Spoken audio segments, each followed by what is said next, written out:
اعوذ باللہ من الشیطان الرجیم، بسم اللہ الرحمن الرحیم۔ السلام علیکم ناظرین محترم، 92 نیوز چینل کے پروگرام صبح نور میں آپ کا میزبان غلام معین الدین نظامی اپنے ساتھیوں سمیت حاضر خدمت ہے۔ حضرت ابو انیس محمد برکت علی رحمہ اللہ تعالیٰ کی تالیف اسماء النبی الکریم سے سرور دو جہاں صلی اللہ علیہ وآلہ وسلم کا ایک اسم مبارک پڑھنے اور سننے کی سعادت حاصل کرتے ہیں۔ سیدنا الداعی الی اللہ صلی اللہ علیہ وآلہ وسلم، ہمارے سردار اللہ تعالیٰ جل جلالہ کی طرف بلانے والے۔ درود و سلام بھیجے اللہ تعالیٰ آپ پر، آپ کی آل پاک پر اور آپ کے صحابہ کرام رضوان اللہ تعالیٰ علیہم اجمعین پر۔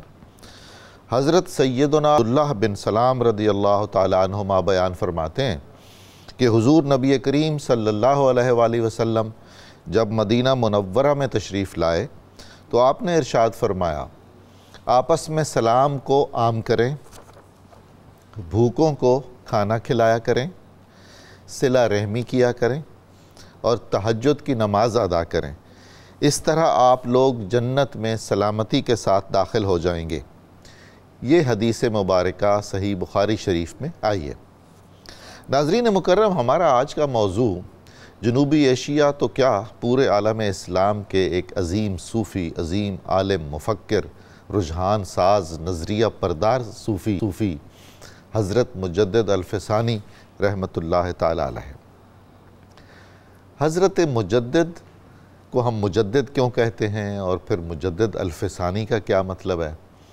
رسول کریم صلی اللہ علیہ وآلہ وسلم کی ایک حدیث مبارکہ سنن ابی داؤد میں اور مستدرک حاکم میں روایت ہوئی ہے، اس سے میں آغاز کرتا ہوں اپنی مختصر سی بات چیت کا۔ اللہ کے رسول صلی اللہ علیہ وآلہ وسلم نے فرمایا کہ اللہ تعالیٰ ہر 100 سال کے آغاز پر اس امت کے لیے کچھ ایسے افراد پیدا فرمایا کرے گا جو اس امت کے لیے دین کو تازہ و شاداب کریں گے۔ چنانچہ یہ جو عمل ہے احیاء دین کا اور تجدید دین کا، جو خوش نصیب علماء اور مشائخ یہ اللہ تعالیٰ ان کو چنتا ہے اور ان سے یہ کام لیتا ہے، انہیں ہم مجدد کہتے ہیں۔ اور بالعموم تمام لوگ اس پر متفق ہیں مسلمان کہ فلاں صدی میں فلاں اکابر ایسے ہیں جنہیں ہم مجدد کہہ سکتے ہیں، اور فلاں صدی میں فلاں علماء اور مشائخ صحیح معنوں میں اس قابل ہیں کہ وہ مجدد کہلائیں۔ اب سوال یہ پیدا ہوتا ہے کہ مجدد تو ہوتا ہے 100 سال کا، اور ہم حضرت شیخ احمد سرہندی رحمۃ اللہ تعالیٰ علیہ کو دوسرے ہجری ہزاریے کا مجدد کہتے ہیں، یعنی 1000 سالوں کا مجدد، الف ثانی، الف ہزار ثانی دوسرا۔ اس کا مطلب یہ ہے کہ ہمیں یہ پس منظر ذہن میں رکھنا ہوگا کہ جب 1000 ہجری ہو گیا سال، تو اکبر اعظم جو جنوبی ایشیا میں ایک مشہور مغل حکمران ہیں، ان کے حواریوں نے اور انہوں نے یہ کہنا شروع کر دیا معاذ اللہ کہ اب 1000 سال ہو گئے دین محمدی کو اور یہ پرانا ہو گیا، اور اب اس میں انقلاب کی ضرورت ہے اور اس میں تجدید کی ضرورت ہے۔ چنانچہ انہوں نے اپنے طور پر تجدید اور احیاء کی ایک بھونڈی کوشش کی، جسے ہم نے بہت بعد میں دین الہی کے نام سے پہچانا، جو ملغوبہ تھا طرح طرح کے ادیان کا اور مذاہب کا، اور کھلی گمراہی کی بہت ساری باتیں اس میں تھیں۔ تو حضرت مجدد الفسانی رحمۃ اللہ تعالیٰ علیہ کی تجدیدی، احیائی، تحریکی اور انقلابی سرگرمیاں اتنی زوردار تھیں اور اتنی جامع الحیثیات تھیں اور کثیر الجہات تھیں کہ امت نے آپ کے لیے ایسا لقب چنا جیسا کسی اور کے لیے نہیں چنا، مجدد الفسانی۔ آپ آنے والے 1000 سال کے مجدد ہیں۔ آنے والی صدیوں میں جس میں سے ہم گزر رہے ہیں، جتنے بھی مجدد ہوں گے وہ کسی نہ کسی طرح حضرت شیخ احمد سرہندی جو نقشبندی سلسلے کے عظیم المرتبت شیخ ہیں، ان کے خوشچین ہوں گے۔ آپ کا ایک امتیاز یہ بھی ہے کہ ہماری تاریخ تصوف میں بہت کم ایسے خوش نصیب لوگ ہیں جنہیں ان کے پیر و مرشد نے اس طرح یاد کیا ہو جیسے اپنے پیر کو یاد کیا جاتا ہے اور محبوب کو یاد کیا جاتا ہے۔ ویسے تو یہ بھی سنت رسول صلی اللہ علیہ وآلہ وسلم ہے۔ اللہ کے محبوب صلی اللہ علیہ وآلہ وسلم اپنے بہت سے چہیتے اور محبوب صحابہ کو اسی محبت، عنایت اور شفقت سے یاد فرمایا کرتے تھے۔ ہم تاریخ تصوف میں دیکھتے ہیں اور جانتے ہیں کہ حضرت شیخ شمس تبریزی اور حضرت مولانا جلال الدین رومی، حضرت خواجہ نظام الدین اولیاء اور حضرت خواجہ امیر خسرو، ان کی باہمی محبت ایسے ہے کہ پیر اور مرید کا فرق مٹا ہوا لگتا ہے۔ حضرت شیخ احمد سرہندی رحمۃ اللہ علیہ کے شیخ حضرت خواجہ باقی باللہ، جو بطور خاص اس شہباز طریقت کو شکار کرنے کے لیے، اسے اپنے دام محبت میں لانے کے لیے ماوراء النہر سے یعنی وسطی ایشیا سے سب کانٹیننٹ میں تشریف لائے تھے، فرمایا کرتے تھے اپنے اس مرید اور خلیفہ کے بارے میں کہ آج اس زمانے میں آسمان کے نیچے میاں شیخ احمد سے بہتر کوئی شخص نہیں ہے۔ یہ کوئی معمولی خراج تحسین ہے؟ حضرت خواجہ باقی باللہ کی اپنی شخصیت غیر معمولی عظمت کی حامل ہے۔ آپ فرمایا کرتے تھے کہ میاں شیخ احمد، دیکھیے نا پیار سے کیسا پیارا لفظ ہے، میاں شیخ احمد۔ میاں شیخ احمد ایسے فرد ہیں، ایسے سورج ہیں جن کی تابناکی میں ہم جیسے ہزاروں ستارے گم ہیں۔ یہ شیخ طریقت کہہ رہا ہے اپنے ایک مرید کے بارے میں۔ آپ کے مکتوبات عالیہ، آپ کی تصانیف، آپ کے خلفاء، آپ کی اولاد گرامی، یہ ساری وہ کرامات ہیں اور وہ انعامات ہیں جو اللہ تعالیٰ نے حضرت مجدد الفسانی کو عطا فرمائے تھے۔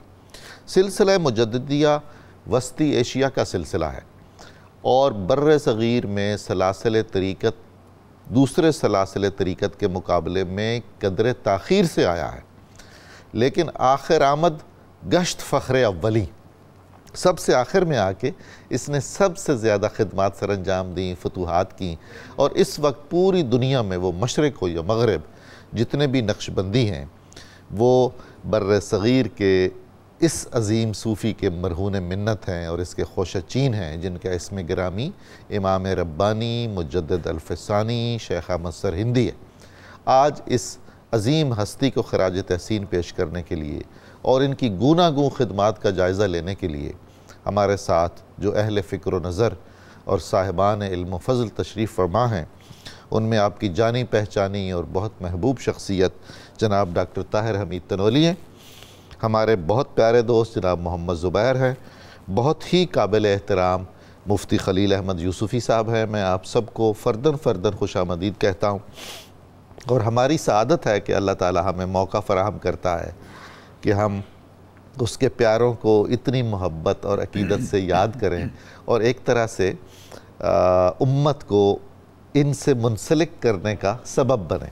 تو جناب تنولی صاحب، حضرت شیخ کا خاندانی پس منظر کیا ہے؟ آپ کا نسب، والدین، ابتدائی تعلیم و تربیت، اساتذہ کون کون سے تھے؟ آپ ارشاد فرمائیے۔ بسم اللہ الرحمن الرحیم۔ ڈاکٹر صاحب بہت شکریہ، بہت ہی اہم موضوع ہے جس پہ آج ہم گفتگو کر رہے ہیں، اور حضرت مجدد الفسانی کی شخصیت جیسے بھی آپ نے ارشاد بھی فرمایا، بلا شبہ ایک احساس شخصیت ہے جنہوں نے بگڑتے ہوئے زمانے کو سمت دی اور اس کی درستی کی اور اس کے احوال کو بہتر کیا۔ جی، جیسے حضرت علامہ نے فرمایا نا، وہ ہند میں سرمایہ ملت کا نگہباں، کیا بات، اللہ نے کیا جس کو بر وقت خبردار۔ یعنی واقعی بر وقت اللہ رب العزت نے آپ کو خبردار کیا اور آپ کو ایک ذمہ داری سونپی اور آپ نے وہ کردار ادا کیا ایک ایسے زمانے میں جب کہ حالات ایسے ہو گئے تھے کہ اسلام کی صورت مسخ نہ صرف کی جا رہی تھی، مسخ ہو چکی تھی، اور مسلمانوں کی زندگی میں پیدائش سے لے کے مرنے تک،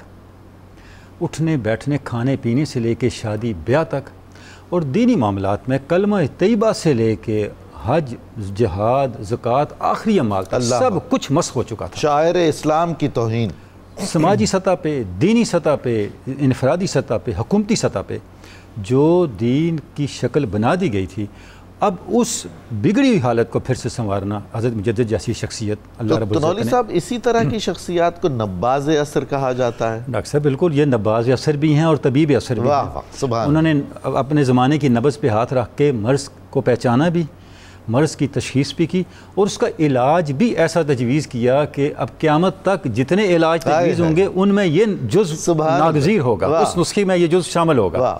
یعنی حضرت مجدد کا جو طریقہ ہے اصلاح احوال کا، اس سے کوئی بھی مستغنی نہیں ہو سکتا.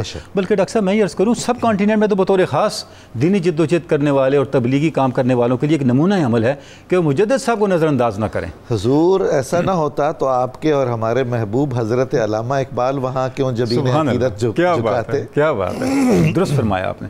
جب ہم آپ کے خاندان کو دیکھتے ہیں ڈاکٹر صاحب، آپ کا بہت بڑا خاندان ہے، بہت بڑا حسب و نسب ہے آپ کا. 31 واسطوں سے آپ حضرت عمر فاروق کے ساتھ شجاع نسب، اور آپ کو اس پہ بڑا ناز بھی تھا کہ وہ فاروقی جو آپ کی نسبت ہے وہ آپ کے کردار میں بھی جھلکتی ہے، اور آپ کے اطوار میں، آپ کے اندر جو دینی حمیت ہے، دینی غیرت ہے اور استقامت ہے، دین کے لیے لڑنا، دین کے لیے کھڑا ہو جانا، یہ لگتا ہے کہ جو سید عمر فاروق کا خون ہے وہ تاثیر آگے چلتی ہے. آپ فرمایا کرتے تھے کہ مجھ میں رگے فاروقی بھڑا. کیا بات ہے، کیا بات ہے، کوئی شک نہیں اس کے اندر. اور ڈاکٹر صاحب جب آپ کی تعلیم و تربیت کے لحاظ سے ہم دیکھتے ہیں تو ظاہر ہے جتنا بڑا منصب تھا تو شروع سے ہی غیر معمولی شخصیت ہے آپ کی. بہت بچپن میں آپ نے قرآن مجید حفظ کر لیا، بہت تھوڑی عمر میں اپنے والد گرامی سے علوم حاصل کر لیے. حضرت شیخ عبدالاحد جو آپ کے والد گرامی تھے ان سے آپ نے بنیادی علوم جتنے بھی تھے. میں تلوری صاحب آپ کی اجازت سے کبھی کبھی سوچتا ہوں کہ بر صغیر کے وہ رجحان ساز صوفی مفکر جنہوں نے مسئلہ وحدت الوجود اور وحدت الشہود پر گفتگو کی اور ایسے نکات پیش کیے جو پوری دنیا میں جانے پہچانے گئے، ان کے والد ماجد کا نام کیا ہے؟ عبدالاحد. سبحان اللہ. ڈاکٹر صاحب دیکھیں آپ نے کتنا لطیف اشارہ کیا. مجھے بھی ایک جملہ کہنے دیں. احد میں صرف میم ڈال. ڈاکٹر صاحب مجھے بھی ایک جملہ کہنے دیں. عبدالاحد میں حضرت مجدد الفسانی کی پوری طریقت موجود ہے. کیا بات ہے. کیسے آپ نے وحدت الوجود کو اس طرح بیان کیا کہ ابدیت ختم نہ ہو. سبحان اللہ، سبحان اللہ، واہ خوب. حالانکہ سارا بحران ہی تو یہی تھا کہ وحدت الوجود کی وہ تعبیریں کی جا رہی تھیں کہ ابدیت محو ہو رہی تھی. آپ نے وحدت الوجود کی وہ تعبیر کی کہ ابدیت بھی معراج پہ پہنچ گئی. اور اس عہد میں جب محمد آیا، کیا بات، احمد سرہندی. سبحان اللہ، سبحان اللہ. تو یہ جو چیز ہے یہ اچھا جب آپ کی روحانیت اور طریقت کی طرف آتے ہیں تو بہت بڑا اثر ہے آپ پہ حضرت عبدالباقی کا. بے شک انہوں نے جو تربیت کی آپ کی. اچھا اس دو سلاسل ہیں. سلسلہ قادریہ کے اندر آپ شاہ سکندر کیتھلی سے آپ فیض یافتہ ہیں. کتنا بڑا خاندان ہے. اور حضرت باقی باللہ سے آپ سلسلہ نقشبندیہ میں فیض یافتہ ہیں. اور ڈاکٹر صاحب شاہ سکندر کیتھلی وہ ہستی ہیں جن کے بارے میں خود حضرت مجدد صاحب نے فرمایا کہ سلسلہ قادریہ میں حضور غوث ثقلین کے بعد مجھے آج اس دنیا میں ان سے بہتر کوئی نظر نہیں آتا. اور اتنا قریبی تعلق تھا کہ آپ کے جو سب سے چھوٹے صاحبزادے ہیں حضرت خواجہ یحییٰ جب پیدا ہوئے تو حضرت شاہ سکندر کیتھلی آئے اور انہوں نے فرمایا کہ اپنے اولاد میں سے ایک بیٹا مجھے دے دو جو میرے جیسا دانا بھی ہو دیوانہ بھی ہو. چند دنوں کے تھے حضرت یحییٰ، وہ اٹھا کے ان کی گود میں جب رکھا تو آپ نے ان کو لاڈ پیار کیا، ان کو جو توجہات دی اور ساتھ ایک بات فرمائی، اب یہ میرا بیٹا ہے، اس کے نام کے ساتھ تم نے شاہ لکھنا ہے. اور آج بھی حضرت یحییٰ کا نام شاہ یحییٰ ہے. اس کی وجہ یہ ہے اس کے پیچھے حضرت شاہ سکندر کیتھلی کی نسبت قادریت ہے جس کا فیضان ہے. اور حضرت تھوڑی سی میری تشفی کے لیے چشتیہ کا بھی ذکر کر دیں. جو چشتی فیضان آپ کو عطا ہوا، چشتی صابری گنگو شریف جیسی. ڈاکٹر صاحب بالکل عبدالقدس گنگوئی کے حوالے سے بالکل وہ فیضان بھی اپنے والد کے توسط سے ان کے وہ بھی فیضان آپ کی شخصیت میں موجود ہے. بڑے جو لوگ ہیں وہ سارے سلاسل کے فیوزات کو لے کے چل رہے ہوتے ہیں. غالب ایک رنگ ہوتا ہے. اس کی وجہ یہ ہے اگر ان کے اس غالب رنگ میں بقیہ رنگ شامل نہ ہوں تو بقیہ پوری سوسائٹی کو لے کے کیسے چلے. حضرت مجدد کا جو آفاقی اور کائناتی کردار ہے وہ اس بات کا تقاضا کرتا ہے کہ تمام نسبتوں کا رنگ آپ کے یہاں موجود ہو، جیسا کہ آپ نے اپنے مکتوبات میں اور بقیہ ارشادات میں فرمایا. پھر سب مل کر صبغت اللہ. سبحان اللہ. وہ جب کوسے قضا ملے گی تو پھر سفید روشنی سامنے. سبحان اللہ، سبحان اللہ. جناب زبیر صاحب، حضرت نے علوم و فنون کی تکمیل جتنی تیزی سے کی اور صاحب تصریف بھی ہوئے، صاحب رائے بھی ہو گئے، صاحب تجزیہ بھی ہو گئے، اور پھر جو تنولی صاحب ذکر فرما رہے تھے کہ مختلف سلاسل طریقت کا فیض آپ کے پاس آ کر آپ کو ملا، یہ کوئی معمولی بات ہے؟ جس مرید کو بیعت کرنے کے لیے اس کے شیخ وسطی ایشیا سے چل کے دہلی آ جائیں، ارشاد کیجئے ذرا اس خاص نقطہ نظر سے. بسم اللہ الرحمن الرحیم. آپ نے تحصیل علم بنیادی طور پہ تو اپنے والد گرامی مخدوم عبدالاحد صاحب سے کر لی تھی، اور اتنی تحصیل علوم کر لی تھی کہ لوگ جو کوئی دقیق مسائل آپ کے پاس لے کے آتے تو آپ کوئی عبارت اگر ان کی ہوتی تو اس پہ حاشیہ لکھ دیتے، اس سے ہی ان کی تشفی ہو جاتی۔ اس کے بعد آپ نے جو علم معقولات حاصل کیا نا، معقولات کی کتب پڑھی، وہ کمال الدین کشمیری صاحب سے آپ نے پڑھی، اور پھر کتب یہ حدیث، معقولات یعنی فلسفہ اور منطق اور کلام وغیرہ کے معاملے، جی ان کو بھی پڑھا، اور پھر اس کے بعد یعقوب کشمیری صاحب سے آپ نے علم حدیث حاصل کیا، اور یعقوب کشمیری صاحب یہ خواجہ حسین جو خوارزمی جی ان کے خلیفہ تھے، کبروی سلسلے، جی کبروی، اچھا انہوں نے پھر جو فیض آگے ابن حجر مکی سے حاصل کیا، اور جو آپ کو کبرویہ سلسلے کی جو آپ نے بیعت کی تھی نا، وہ فیضان آپ کو حضرت مجد الثانی کو ادھر سے ملا تھا، اور اس کے بعد جب آپ نے یہ سارا کچھ حاصل کیا، یہ والے علوم حاصل کیے، تو پھر آپ اکبر آباد میں آ گئے، یہ پایا تخت تھا جلال الدین اکبر کا، اور وہاں پہ اراکین سلطنت کو جب آپ کی شہرت پہنچی، یہ کیا آگرہ ہے اکبر آباد؟ جی جب اس کو کیپٹل بنایا گیا، کیپٹل بنایا، پایا تخت بنایا اکبر کے دور میں، تو وہاں پہ جو علماء فضلاء نے تو آپ سے استفادہ کیا،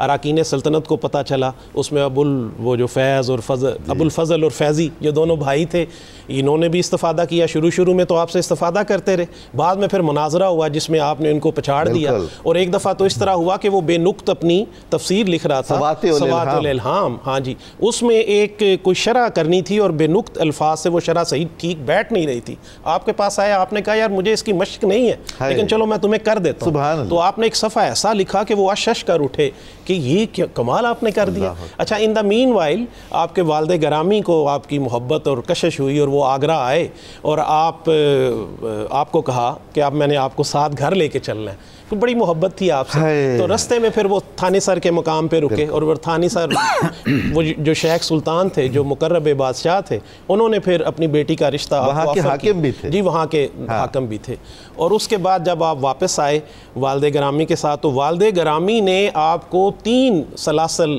کا جی آپ کو خرقہ عطا فرمایا، آپ کو کہا کہ ایک خرقہ تو یہ فردیت کا ہے، اور یہ شاہ کمال کیتھلی سے مجھے عنایت ہوا ہے، اور ان کے کشف و کرامات اتنے ہیں جتنے آسمان کے ستارے جیسے ہم نہیں نہ گن سکتے، اس طرح ان کے کشف و کرامات ہم نہیں گن سکتے۔ پھر آپ کو کہا کہ یہ جو دوسری عبادات نافلہ، یہ نفلی عبادات کی جو مجھے نسبت اور جو فائدہ یہ مجھے والد گرامی سے حاصل ہوا، اور والد گرامی کو اب شیخ عبد القدوس گنگوئی اور ان کے صاحبزادہ رکن الدین گنگوئی صاحب سے حاصل ہوا، اچھا ان سے یہ ساری سب کچھ حاصل کر لیا۔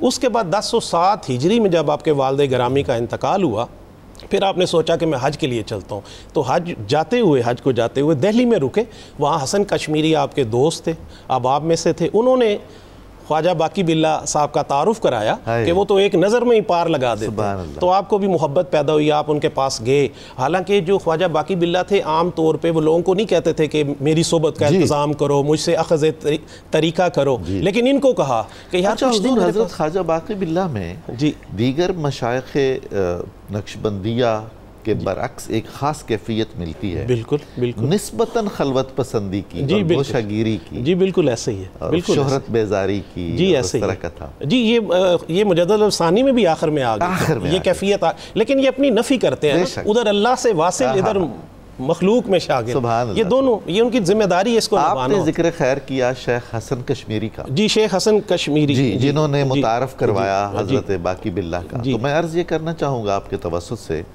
کہ تمام بڑے مشائخ طریقت جس واسطے کے ذریعے اپنے پیر سے ملے، انہوں نے ہمیشہ اس کو محسن لکھا اور یاد رکھا اور بار بار ذکر کیا، ان کا شکریہ ادا کیا، اپنے مکتوب میں انہوں نے لکھا کہ تم نے میرے پہ احسان عظیم کیا، کیا بات۔ اور پھر جب ان کے پاس لے گئے تو انہوں نے آپ کو توجہ دی، پہلے تو یہ کہا کہ بھائی میرے پاس 1 ہفتے کے لیے رک جاؤ، اگر 1 مہینے کے لیے نہیں رکتے، تو آپ نے پہلے تو ارادہ کیا کہ چلو میں 1 ہفتہ رکتا ہوں، پھر آپ 2.5 ماہ آپ کے پاس رکے، اور دوسرے ہی دن کہتے ہیں کہ آپ نے ایسی توجہ کی کہ اتنی جذب و کشش پیدا ہوا کہ آپ نے بیعت توبہ بھی کر لی آپ سے، اور آپ سے کہا کہ مجھے اس میں ذات عطا کر دیں، اور انہوں نے توجہ فرمائی، ایسی حلاوت ہوئی، پورا جسم کا لوں جو وہ سلطان الاذکار جب جاری ہوا نا، اور پھر جو کیفیت اور غیبت طاری ہوئی، تو آپ نے سمجھا کہ یہ فنا کا مقام ہے، آپ فرماتے ہیں کہ مجھے ایسے لگا کہ یہ ایک محیط سمندر ہے اور دنیا کے تمام اشکال اور صورتیں اس کے اندر منعکس ہو رہی ہیں، تو میں سمجھا کہ یہ فنا ہے۔ تو شیخ نے کہا، شیخ باقی باللہ نے، کہ یہ تو ادنا سی فنا ہے۔ اور پھر انہوں نے کہا ابھی تو تمہیں فنائے مطلق سے، فنائے حقیقی سے گزارنا ہے۔ پھر جمع الجمع سے گزارا، اور جمع الجمع پہ آپ نے کہا کہ سب کچھ وہی ہے۔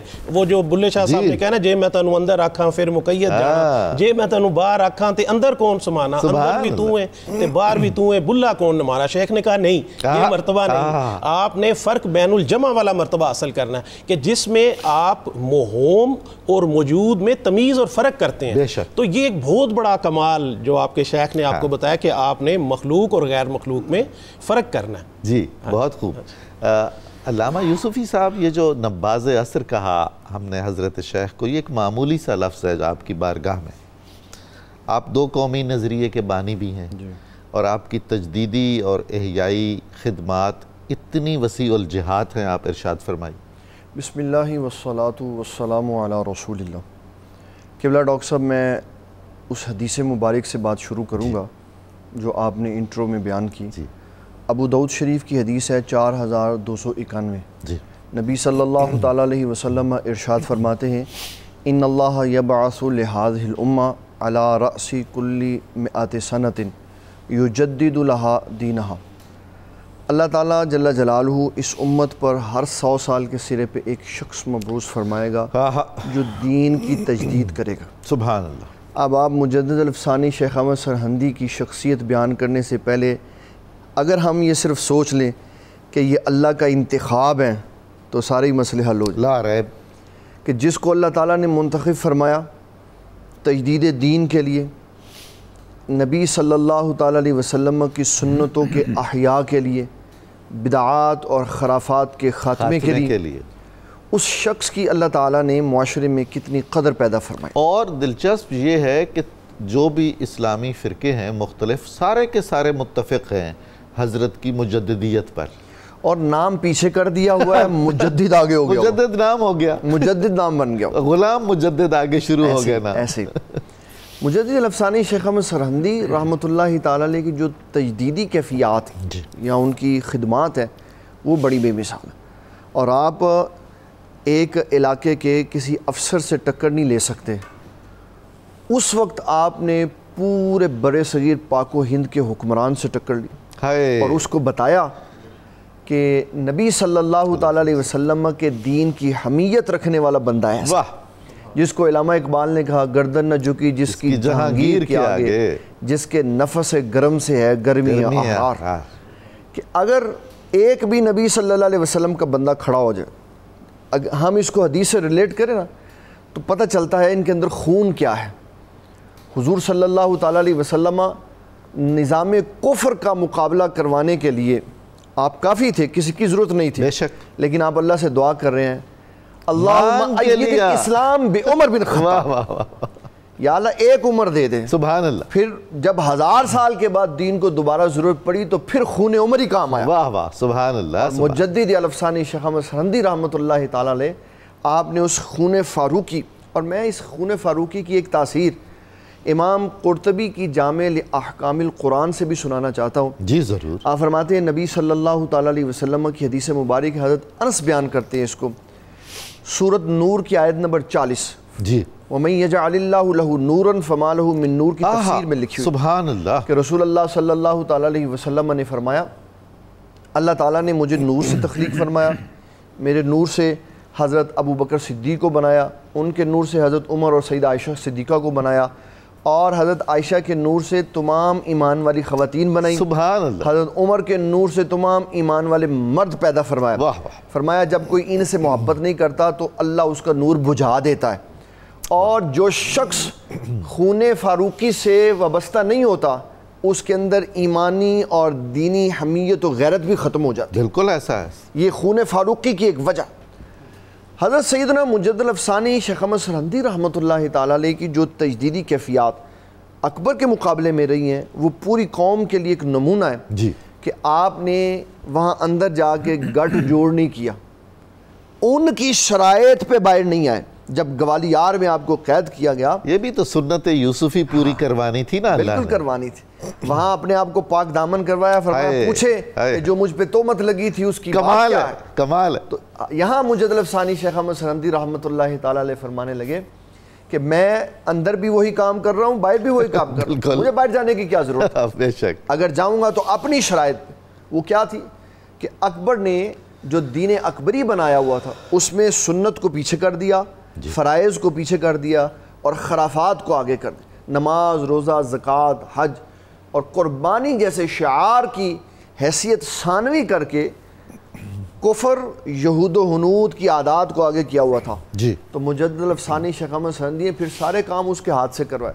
فرمایا اپنے قلعہ کے باہر مسجد بناؤ، کیا بات ہے، پہلے رب کو سجدہ کرو، اپنے ہاتھ سے گائیں ذبح کرو، جو مسجدیں گرائی ہیں ان کو بناؤ۔ کمال ہے۔ اور اس سے یہ پتہ چلا کہ اسلام مسجد بنانے کے بعد گرانے کی اجازت نہیں دیتا، سبحان اللہ، اگر گرا دی جائے پھر اس کو بناؤ، بنانا پڑے گا۔ جو چیز ایک دفعہ مسجد بن جاتی ہے وہ زمین کی تہہ سے لے کے آسمان کی بلندی تک مسجد ہی ہوتی ہے۔ بے شک شبہ، بے تو شک۔ یہ اصول مجدد الافسانی شیخ احمد سرہندی نے دیا اور تجدیدی کام کر کے بتائے۔ پھر آپ کی شخصیت میں جو دو قومی نظریہ ہے، جی، اس پہ آپ نے وہ گفتگو فرمائی کہ بتایا کہ اسلام کی تہذیب علیحدہ ہے، کفر کی تہذیب، اور دو قومی نظریے کے بانی نبی صلی اللہ تعالیٰ علیہ وسلم، بے شک بے شک، لکم دینکم ولی دین، دو قومی نظریے سن۔ واہ واہ واہ، سبحان اللہ سبحان اللہ۔ ناظرین محترم، آپ کو اور ہمیں درود پاک سننے کی سعادت حاصل کرنی ہے۔ ایک مختصر وقفہ ہم لیتے ہیں، بہت جلد دوبارہ حاضر خدمت ہوں گے۔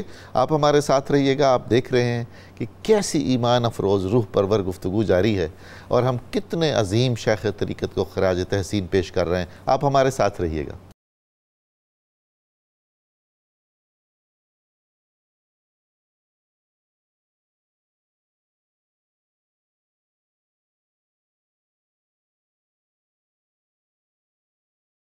السلام علیکم ناظرین محترم، صبح نور میں دوبارہ خوش آمدید۔ ہم ذکر خیر کر رہے ہیں حضرت امام ربانی مجدد الفسانی رحمۃ اللہ تعالیٰ علیہ کا۔ سلسلہ مجددیہ نقشبندیہ کا ایک امتیاز یہ بھی ہے کہ ان حضرات نے تصنیف و تالیف کی طرف خصوصی توجہ دی۔ وہ دینی اور مذہبی بھی ہیں اور تصوف سے متعلق بھی ہیں، اور بہت اہم نکات تصوف کی تشریح میں بھی ہیں۔ اس سلسلہ عالیہ میں بڑے بڑے شعراء بھی پیدا ہوئے۔ میں صرف اگر دو نام ہی لے دوں تو کافی ہو جائیں گے، لطف و سرور آ جائے گا۔ حضرت مرزا مظہر جانے جانا رحمۃ اللہ تعالیٰ علیہ، اور حضرت خواجہ میر درد دہلوی سراپا درد رحمۃ اللہ تعالیٰ علیہ۔ تنولی صاحب، حضرت کی جو تصانیف ہیں اور خصوصاً آپ کے شاہکار شریعت کا بھی اور طریقت کا بھی آپ کے مکتوبات، ان کی اہمیت کیا ہے اور ان کا درس عرب عجم میں کیسے رائج رہا اور باقاعدہ حلقے بنے رہے، اور فیضان محمدی صلی اللہ علیہ وآلہ وسلم کی نشر و اشاعت میں مکتوبات امام ربانی کی کیا اہمیت ہے؟ جی ڈاکٹر صاحب، یہ جو مکتوبات کی روایت ہے یہ بھی اسلام کی بہت روشن روایت ہے۔ ہمارے اکابرین کے مکتوبات کو کمپائل کرنے، انہیں محفوظ رکھنے اور بعد میں انہیں سرچشمہ علم کے طور پہ لینے کی ایک بڑی سنہری روایت موجود ہے۔ اس کا ایک بہت بڑا سنگ میل یا ایک بہت بڑا جو اس کا حصہ ہے وہ حضرت مجدد صاحب کے مکتوبات ہیں۔ جب ہم حضرت مجدد صاحب کے مکتوبات کو دیکھتے ہیں تو آپ کے 536 مکتوبات ہیں جو 3 جلدوں میں ہیں، جنہیں دفتر کہتے ہیں۔ بے شک۔ پہلی جلد یا پہلے دفتر میں 313 ہیں، دوسرے میں 99 اور تیسرے میں 124 ہیں، 536 ٹوٹل بنتے ہیں۔ ڈاکٹر صاحب، یہ بہت جامع مکتوبات ہیں۔ ان مکتوبات کی سب سے بڑی اہمیت اگر میں آپ کے سامنے رکھوں ڈاکٹر صاحب، میں ایک جملے میں یہ عرض کروں گا، ان مکتوبات میں حضرت مجدد الفسانی نے بتایا کہ صوفی کی واردات ختم نبوت کی دلیل ہیں۔ سبحان اللہ سبحان اللہ۔ وہ کیسے؟ آپ یہ فرماتے ہیں اللہ کی طرف سے آنے والی وحی کے بعد کوئی چیز تنقید سے ماورا نہیں ہے۔ کیا کہتے ہیں؟ کوئی چیز تنقید سے ماورا نہیں ہے۔ کوئی کتنا بڑا مسٹیک کیوں نہ ہو، کتنا ہی بڑا صوفی کیوں نہ ہو، آپ نے اس کی روحانی واردات کو نقد و نظر سے گزارنا ہے، ایک کریٹیک سے گزارنا ہے، اس کے بغیر قبول نہیں کرنا۔ ایسے تمام صوفیانہ احوال و معارف کو اور کیفیات کو شریعت محمدی اور سنت رسول پر پیش کیا جائے گا۔ معیار یہ ہے، معیار یہ ہے۔ اس کا مطلب یہ ہے حضور رسالت مآب صلی اللہ علیہ وسلم کے بعد کوئی شخص موجود نہیں ہے جو یہ کہہ سکے میری بات ایمان اور کفر کا جو ہے یہ معیار ہے. اس لیے علامہ اقبال نے انجمن حمایت اسلام میں ایک جلسے میں تقریر کرتے ہوئے فرمایا تھا اب اگر کوئی شخص مجھے یہ کہے میری بات ایمان اور کفر کی دلیل ہے تو میں اس کے دماغ کا اسی طرح معائنہ کرواؤں گا جس طرح مینڈک کے دماغ کا معائنہ کرواؤں گا. کمال ہو گئی. علامہ کا جملہ میں آپ کو بات ہے. علامہ یہ مجدد صاحب یہ بات لے رہے ہیں. اچھا تنوری صاحب ایک ضمنی بات آ گئی, یہ سنا ہے کہ علامہ اقبال نے حضرت مجدد کے مزار مبارک پر اولاد نرینہ کے لیے منت مانی تھی اور پھر وہ منت پوری کی تھی. واہ سبحان اللہ. پورا جملہ یہ ہے, منت مانی تھی, جب منت پوری ہوگی تو ڈاکٹر جاوید اقبال صاحب کو لے کے حضرت مجدد صاحب کی بارگاہ میں حاضر ہوئے. اللہ. اور ڈاکٹر صاحب فرماتے ہیں میں چھوٹا بچہ تھا, ڈاکٹر صاحب نے لکھا ہے میں گیا پورا مزار خالی تھا. علامہ صاحب جب تلاوت کلام پاک کر رہے تھے مزار گونج رہا تھا, ایسی پراسرار کیفیت تھی میں آج تک وہ بھول نہیں سکتا. اللہ اکبر. علامہ کی آنکھوں سے آنسو روا تھے اور آپ پرسوز انداز سے تلاوت کر رہے تھے اور وہ منظر میری آنکھوں کے سامنے آج بھی ہے. سبحان. علامہ نے منت مانی اور پھر منت پوری اور اس کے درمیان ایک جملہ ہے کہ وہ منت پوری ہوئی. کیا بات ہے, آرزو پوری ہوئی. اس کے بعد پھر آپ نے اس کا وہ کیا. اچھا ڈاکٹر صاحب میں یہ عرض کرنا چاہ رہا ہوں, جب ہم ہند مکتوبات کو دیکھتے ہیں اس میں کس کو لکھے گئے؟ حضرت مجدد نے اپنے شیخ کو لکھے, اپنے مریدین کو لکھے, اپنے خلفاء کو لکھے, اراکین سلطنت کو لکھے, اپنے زمانے کے مشاہیر کو لکھے. ایک ایک مکتوب کو دیکھیں آپ, اس میں آپ کو ایک مرد حر بولتا ہوا نظر آتا ہے. ایک ایسی شخصیت نظر آتی ہے جو کائناتی ویژن کی حامل ہے. ایک ایک مکتوب کی شرح میں ایک ایک کتاب لکھی جا سکتی ہے, ایک ایک جملے کی شرح میں کتاب لکھی جا سکتی ہے. سبحان اللہ. اور اس سے بڑی بات جو اصل اہمیت ہے جس پہ آج تک میں نہیں سمجھتا غور کر سکے ہیں, آج کی جو سائیکالوجی ہے وہ جو انسانی مزاج کو جانچنے کے جو پیرامیٹرز یارڈ سٹکس دیتی ہے وہ سب کچھ ابتدائی باتیں ہیں مکتوبات کے دیے منہاج کے سامنے. کیا بات.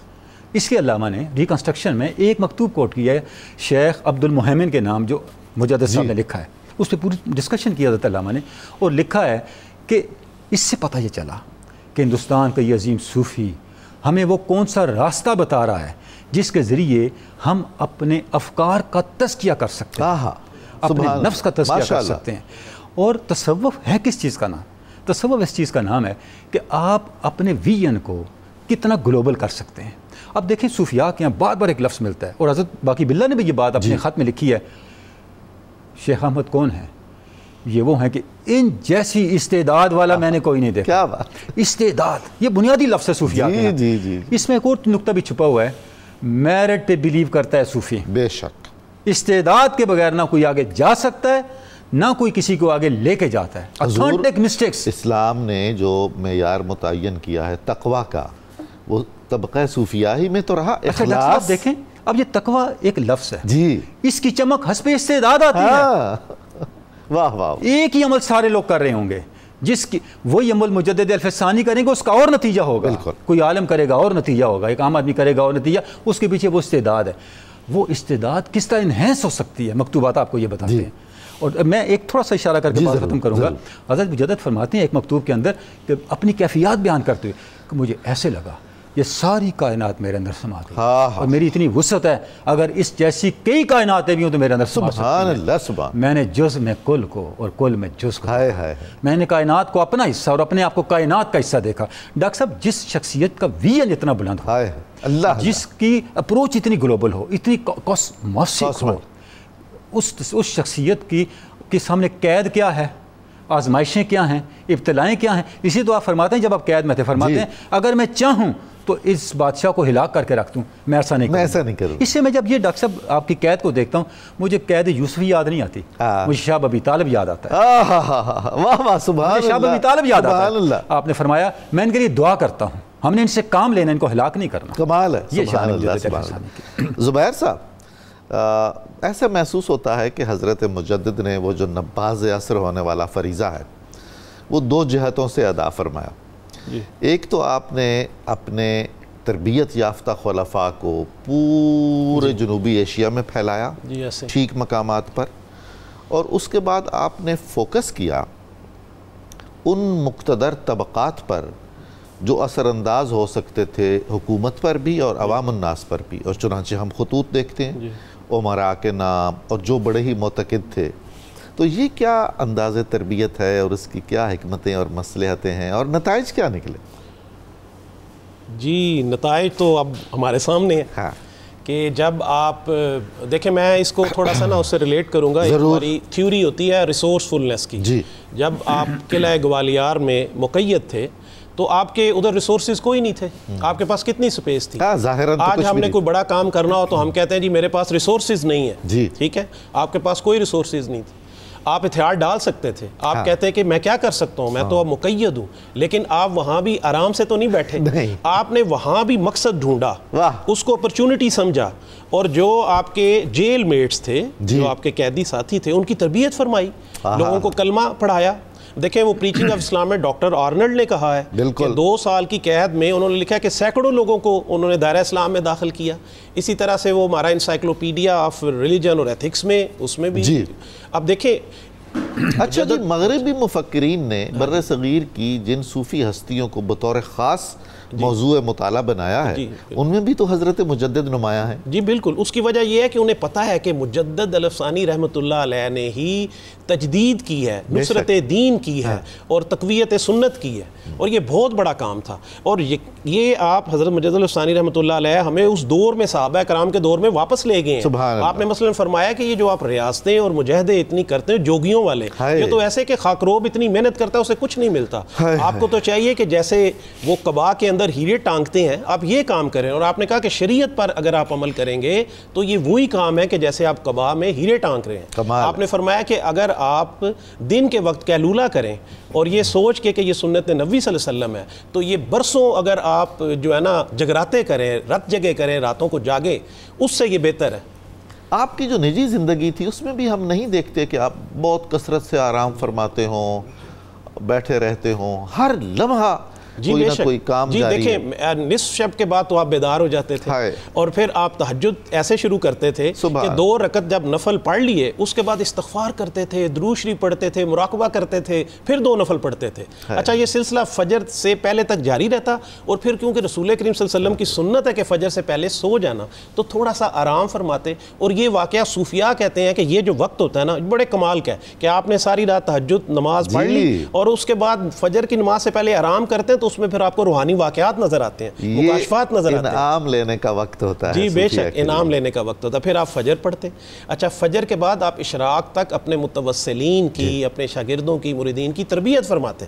اور پھر آپ جب گھر میں آتے تو پھر آپ گھر والوں کا خیال رکھتے، ان کی خیر خبر لیتے. اچھا اس کے تھوڑی دیر کے بعد آپ دوبارہ پھر خلوت اختیار کر لیتے. پھر آپ کے جو خواص مریدین تھے اس وقت آپ کے پاس آتے.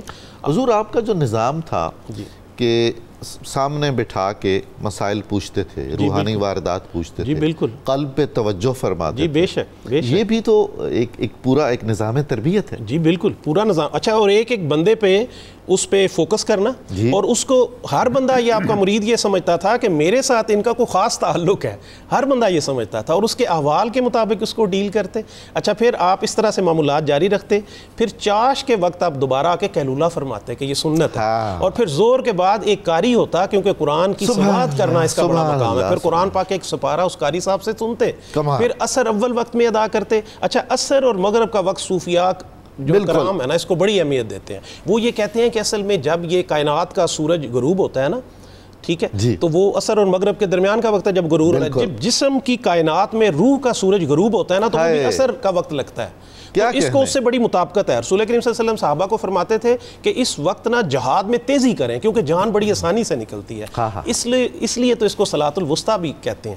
تو پھر آپ مغرب کے بعد پھر آپ کے نوافل کا سلسلہ جاری ہو جاتا. اور آپ ہمیشہ اس چیز پہ فوکس کرتے. آپ کہتے کہ بھئی تمہارے پاس فرصت ہے، اس فرصت اور اس فراغت کو بروئے کار لاؤ، اس کو استعمال کرو. اور یہ جو وقت میں برکت کا تصور ہے جی وہ حضرت مجدد ایک عظیم الشان مثال ہے. جی بے شک. سارا دن اور ساری رات عبادت بھی ہو رہی ہے، جی لوگوں سے مل بھی رہے ہیں، جی بالکل، تربیت بھی فرما رہے ہیں، جی اور ایسی ایسی تصانیف بھی فرما رہے ہیں. جی بے شک بے شک. عام طور پہ یہ اصل میں نا آپ نے جو کانسیپٹ دیا نا، آپ نے کہا کہ اگر آپ خرید و فروخت بھی کر رہے ہیں اور مسنون طریقے سے کر رہے ہیں اور شریعت کے مطابق کر رہے ہیں تو یہ بھی اللہ کے ذکر میں آپ داخل ہو گئے. اچھا آپ اتنے پازیٹیو ہیں، یہ دیکھیں پازیٹیو ہونا کتنی بڑی بات ہے کہ آپ نے جہانگیر بادشاہ کو بدعا نہیں دی.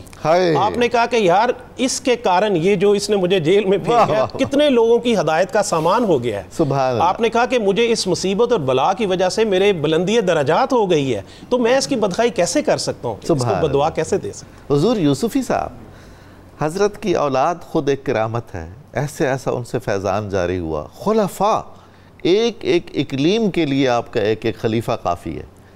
اور پھر آپ تھوڑا سا ارشاد فرمائیے گا آپ کا مرض الموت، وصال، تدفین، مزار مبارک کا فیضان. ڈاکٹر صاحب کی بلا اگر کسی نیک بندے کی اولاد نیک نکلتی ہے تو یہ اس پہ اللہ تعالیٰ کا بڑا احسان ہے، بے شک و شبہ. اور آپ کی ساری اولاد اللہ تعالیٰ نے نیک اور صالح فرمائی. واہ واہ، خواجہ محمد صادق سے لے کے خواجہ محمد معصوم تک سبحان اللہ، جو آپ کے سلسلہ کے خلیفہ بنے جی آپ کی وفات کے بعد، بالکل، جن کو قیوم ثانی بھی کہا ثانی جاتا کہا ہے. اور پھر اس کے بعد آپ کے خلفاء میں جو ایک لسٹ لکھی گئی وہ آپ کی عمر مبارک کے مطابق 63 افراد کی تشکیل دی کیا گئی، بات ہے، جو آپ کی عمر مبارک کے سال کے مطابق 63 بنتی. سبحان اللہ. اور اللہ تعالیٰ اپنے نیک بندوں کو ان کی موت کا وقت پہلے بتا دیتا ہے. جی یہ قرآن مجید کی نص سے ثابت ہے. سبحان اللہ. ام کنتم شہداء اذ حضر یعقوب الموت پڑھے نا، اللہ تعالیٰ ان کو پہلے باخبر کر دیتا. مجدد پاک رحمۃ اللہ تعالیٰ علیہ نے خود بتایا کہ اب میری 45 دن پہلے جی آپ سے پوچھا گیا کہ آپ کو کیسے پتہ چلا؟ کہا میں نبی صلی اللہ علیہ وسلم کے روضہ شریف پر جب حاضری کے لیے جاتا ہوں نا تو آپ میری حاضری قبول بھی فرماتے ہیں اور اگلی دفعہ حاضری کا اشارہ بھی دیتے ہیں. اللہ اکبر. تو اس دفعہ آپ نے میری حاضری تو قبول فرمائی لیکن اگلی دفعہ کی حاضری کا اشارہ نہیں دیا. سبحان اللہ. تو مجھے اس سے لگا کہ اب واپسی کا وقت آ گیا. سبحان اللہ. اور پھر جب وصال کے اثرات اور وہ دن آیا جس میں آپ کی علالت میں اضافہ ہوا، اور یہ بات ہمارے ناظرین کے ذہن میں کو اپنے ذہن میں رکھنی چاہیے کہ یہ جو بزرگان دین علیل ہو جاتے ہیں نا جی تو یہ بھی اللہ تعالیٰ کے قرب کا ایک سبب ہے. لوگوں کو دکھانا مطلوب و مقصود ہوتا ہے کہ اللہ والے صحت میں بھی رب کو نہیں بھولتے، علالت میں بھی رب کو نہیں بھولتے. سبحان اللہ. ان کا دنیا میں رہنا اور دنیا سے چلا جانا یہ ایک جیسا ہی ہوتا ہے. حضور صلی اللہ تعالیٰ علیہ وسلم کی حدیث یہاں کوٹ کرنی لازمی سمجھتا ہوں.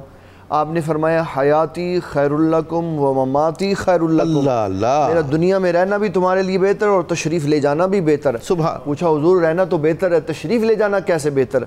فرمایا جب میں اللہ کی بارگاہ میں چلا جاؤں گا تمہارے اعمال نامے آئیں گے، اچھے ہوں گے تو خوش ہوں گا اور اگر اس میں گناہ ہوئے تو اللہ سے تمہاری بخشش کی دعائیں کروں گا. سبحان اللہ. تو اولیاء اللہ کا دنیا سے جانا اور اس کے بعد ان کے فیوز و برکات اور ان کی طرف سے انوار و تجلیات کا آنا اور ان کی قبر کا فیض بانٹنا، میں اس کے اوپر قرآن مجید کی نص سے بات سمجھانا چاہتا ہوں ناظرین کو. اللہ تعالیٰ نے مسجد اقصیٰ کا ذکر کرتے ہوئے فرمایا کہ آپ کو ہم مسجد حرام سے مسجد اقصیٰ کی سیر کرائیں گے، الذی بارکنا حولہ، جس کے ارد گرد برکتیں ہیں. تو تمام مفسرین کا اس پہ اتفاق ہے کہ وہ برکتیں قبور انبیاء ہیں. بے شک اور اس میں سب سے زیادہ برکت کی حامل جو جگہ ہے وہ حضرت سیدنا ابراہیم خلیل اللہ علیہ السلام کی قبر مبارک ہے، جہاں سے برکتوں اور انوار و تجلیات کے خزانے پھوٹتے ہیں. سبحان اللہ. تو اللہ تعالیٰ کا بندہ نیک اور صالح زندہ ہوتا ہے تو بھی وہ برکت والا ہوتا ہے، اور جب وہ وصال کر کے دنیا سے چلا جاتا ہے تو اس کی قبر بھی برکت والی ہو جاتی ہے. سبحان. امام بخاری رحمۃ اللہ تعالیٰ علیہ کے بارے میں بڑا معروف و مشہور واقعہ ہے کہ ان کی قبر شریف سے خوشبو آیا کرتی تھی، لوگ مٹی اٹھا کے لے گئے تو حاکم وقت نے وہ ایک جنگلہ سا لگوا دیا تاکہ قبر کو کھلا نہ کر دیا جائے. تو مجدد الافسانی شیخ احمد سرہندی رحمۃ اللہ تعالیٰ علیہ آپ کے خلفاء جس جگہ پر گئے انہوں نے وہ طریقے وہاں رائج کیے جو مجدد الافسانی کی تعلیمات کے مطابق تھے. سبحان اللہ. اور ایک دنیا کا خطہ اگر ہم اصولی طور پر دیکھیں تو 7 براعظموں میں سے 6 براعظم پر مجدد الافسانی کی حکمرانی ہے. بے شک و شبہ. آپ کے خلفاء کی وجہ سے، آپ کے مریدین کی وجہ سے، آپ کی اولاد کی وجہ سے کہ آپ کا سلسلہ فیض وہاں تک پہنچا اور دنیا کے لوگوں نے فیض آپ سے پایا. اور صرف یہ نہیں کہ چند بندے بلکہ ایک جہان آپ سے فیض یاب ہوا.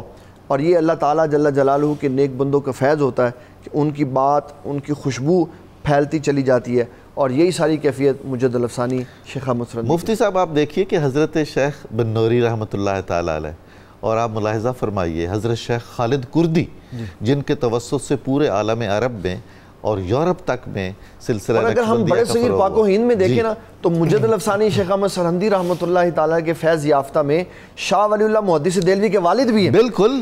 بالکل انہوں نے آگے پھر ایک نسل تیار کی جو ایک زمانے کو فیض یاب کر رہا ہے۔ بہت شکریہ آپ کا، بہت ممنون ہوں آپ تشریف لائے۔ ناظرین محترم، کتاب الشفا سے ایک وظیفہ دیکھیے، مصائب و آلام سے نجات کا عمل ہے۔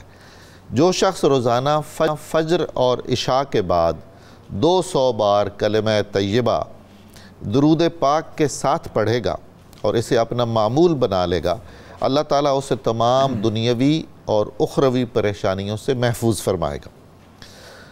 ناظرین محترم، حضرت شیخ مجدد الفسانی رحمۃ اللہ تعالیٰ علیہ کا قول مبارک ہے اور بہت اہم ہے، بہت قابل توجہ ہے۔ تکبر نیک عمل کو اس طرح تباہ کر دیتا ہے جس طرح آگ لکڑی کو جلا کر خاکستر کر دیتی ہے۔ آج کے اخبار روزنامہ 92 نیوز میں حضرت شیخ مجدد الفسانی کے زیر عنوان ایک بہت عمدہ مضمون شائع ہوا ہے، آپ ضرور پڑھیے گا۔ پروگرام کی تفصیل جاننے کے لیے صبح نور کے ایکس کو فالو کریں، ہمارا فیس بک پیج لائک کریں، پروگرام دیکھنے کے لیے ہمارا یوٹیوب چینل سبسکرائب کریں، ہمیں اپنی قیمتی رائے سے ضرور آگاہ کریں۔ اب آپ ہم سب مل کر لگائیں گے نعرہ مقصد پاکستان، اور اس کے بعد ہم جناب محمد شاہ زیب جاوید گنجیالوی صاحب کی خوبصورت آواز میں کلام سنیں گے حضرت علامہ صائم چشتی رحمۃ اللہ تعالیٰ علیہ کا۔ تو آئیے نعرہ لگاتے ہیں، پاکستان کا مطلب کیا؟ لا الہ الا اللہ محمد الرسول اللہ۔ جناب شاہ زیب صاحب۔ ہیں پھیلے ہر سو تمہارے جلوے، ہیں پھیلے ہر سو تمہارے جلوے، تمہارے انوار الفسانی، ہیں پھیلے ہر سو تمہارے جلوے، تمہارے انوار الفسانی، سراپا راحت سراپا رحمت، سراپا راحت سراپا رحمت، تمہارا دربار الفسانی۔ تو حسن فاروق کی تجلی، تو نور صدیق کی کرن ہے، خدا ہے شاہد جمال حق ہے، خدا ہے شاہد جمال حق ہے، تمہارا دیدار الفسانی۔ جھکا نہ تو بادشاہ کے آگے، جھکی ہے شاہی تمہارے در پہ، جھکا نہ تو بادشاہ کے آگے، جھکی ہے شاہی تمہارے در پر، جسے نہ جنبش ذرا بھی آئی، جسے نہ جنبش ذرا بھی آئی، تو وہ ہے دیوار الفسانی۔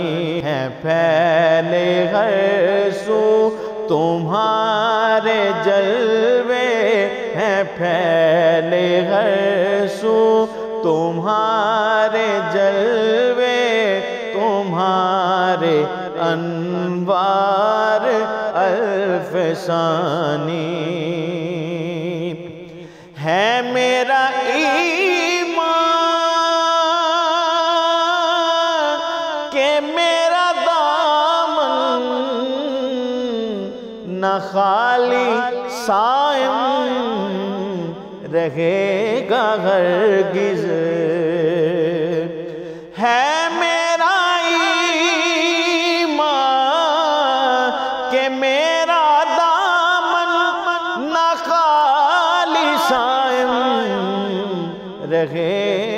ہرگز نبی کے محبوب کا پیارا، نبی کے محبوب کا پیارا ہے میرا سردار الف ثانی، ہے پھیلے ہر سو تمہارے جلوے، تمہارے انوار الف ثانی، سراپا راحت سراپا رحمت، سراپا راحت سراپا رحمت تمہارا دربار الف ثانی